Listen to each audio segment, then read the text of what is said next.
ایک آدمی غلام لینے کے لیے گیا بازار میں، تو کیا دیکھا کہ ایک غلام بک رہا ہے، دیکھنے میں صحت مند ٹھیک ٹھاک ہے مگر قیمت معمولی ہے۔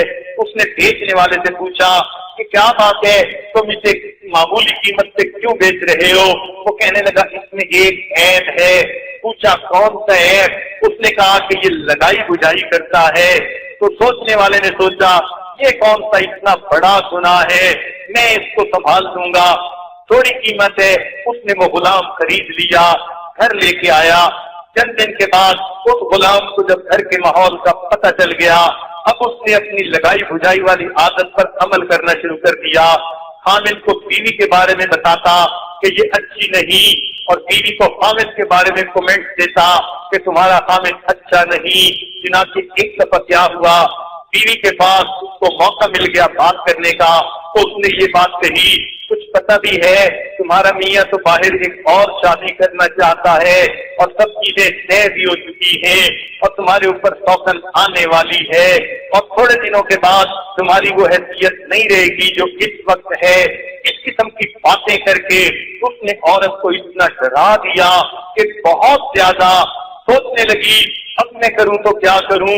چنانچہ جس نے بتایا اسی پہ اعتماد وہ عورت بیچاری ڈر گئی کہ تم بتاؤ اس مصیبت سے میں کیسے چھوٹ سکتی ہوں۔ کہنے لگا ایک طریقہ میں بتاتا ہوں کہ ایک عمل ہے جو کوئی آدمی کرتا ہے مگر اس کے لیے اس کو خاوند کی ریش کے داڑھی کے بال چاہیے ہوتے ہیں، اس لیے اگر تم مجھے خاوند کے داڑھی کے بال کاٹ کے دے دو میں اس سے عمل کرواؤں گا تو پھر یہ اپنے تمہارے اوپر سوگن لانے کی بات ہی بھول جائے گا۔ عورت بیچاری جو بھولی تھی اس کو پتہ ہی نہیں تھا اس مکر و فریب کا، وہ بات سمجھ گئی۔ اس نے کہا بہت اچھا۔ چنانچہ اس نے اسے ایک کینچی یا اس قسم کے کوئی اوزار لا کے دیا کہ تم اپنے خاوند کے داڑھی کے پاس مجھے کاٹ دینا۔ چنانچہ عورت اس کے لیے تیار ہو گئی کہ ہاں میں آج رات جب خاوند سوئے گا اس کے داڑھی کے کچھ بال میں نیچے سے کاٹوں گی گلے کے قریب سے تاکہ اوپر سے پتہ نہ چلے۔ اب جب اس نے یہ بات پوری کر لی تو یہ غلام اپنے میاں سے اس خاوند کے پاس آیا، کہنے لگا تم تو میاں دور ہوتے ہو، تمہیں کیا پتا گھر میں کیا ہو رہا ہے؟ اس نے پوچھا کیا؟ کہنے لگا تمہاری بیوی کسی کے عشق کے اندر گرفتار ہے، چاہتی ہے کہ تم سے جان چھڑائے اور اپنے محبوب کے ساتھ زندگی گزارے۔ اس نے کہا واقعی تم اس بات کی گواہی دیتے ہو؟ کہنے لگا ہاں، بلکہ اس کی دلیل تو یہ ہے آج تم جب رات کو سونے لگو گے تم دیکھنا تمہاری بیوی کے ہاتھ میں کوئی نہ کوئی چیز ہوگی، کینچی ہوگی، چھری ہوگی، وہ تمہارے گلے کے اوپر گھونپ دے گی اور تمہیں آج مار ڈالنے کا پروگرام بنا چکی ہے۔ چنانچہ خاوند بڑا پریشان ہوا، بہرحال گھر آیا۔ گھر آ کر جب اس نے کھانا کھا لیا اب وہ جھوٹ موٹ سو گیا، خراٹے لینے لگا مگر نیند کہاں تھی، اندر سے تو جاگ رہا تھا۔ وہ ساتھی عورت بیچاری جب اس نے دیکھا کہ گھنٹہ گزر چکا، خاوند نے خراٹے لینے شروع کر دیے تو اس نے وہ کینچی اٹھائی کہ میں خاوند کے داڑھی کے نیچے کے بال کاٹوں۔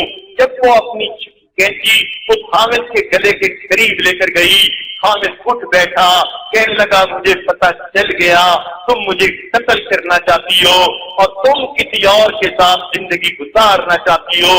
خاوند کو اتنا غصہ آیا اس نے بیوی کو مارنا شروع کر دیا، حتیٰ کہ سر پر ایسی چوٹ پڑی کہ وہ بیوی تو وہی فوت ہو گئی۔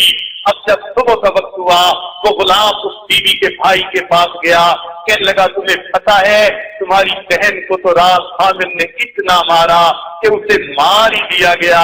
چنانچہ اس بھائی کو جب پتہ چلا وہ بھاگا ہوا آیا اور وہ بھی کوئی ایسی چیز لے کر آیا، اس نے خاوند کے سر سے ماری اور خاوند کو بھی مار دیا۔ اب یہ لگائی بجائی کرنے والا غلام آزاد ہو گیا، نہ بیوی رہی نہ خاوند رہا۔ تو اس سے معلوم ہوا کہ لگائی بجائی کرنا یہ بہت ہی برا کام ہے، انسان کی جان کا بھی خطرہ، انسان کے ایمان کا بھی خطرہ، اور کئی مرتبہ یہ ساس بہو کے جھگڑے یہ غلط فہمیوں کی بنیاد پہ ہوتے ہیں۔ چھوٹی چھوٹی باتیں کسی کے کرنے کا مقصد اور ہوتا ہے،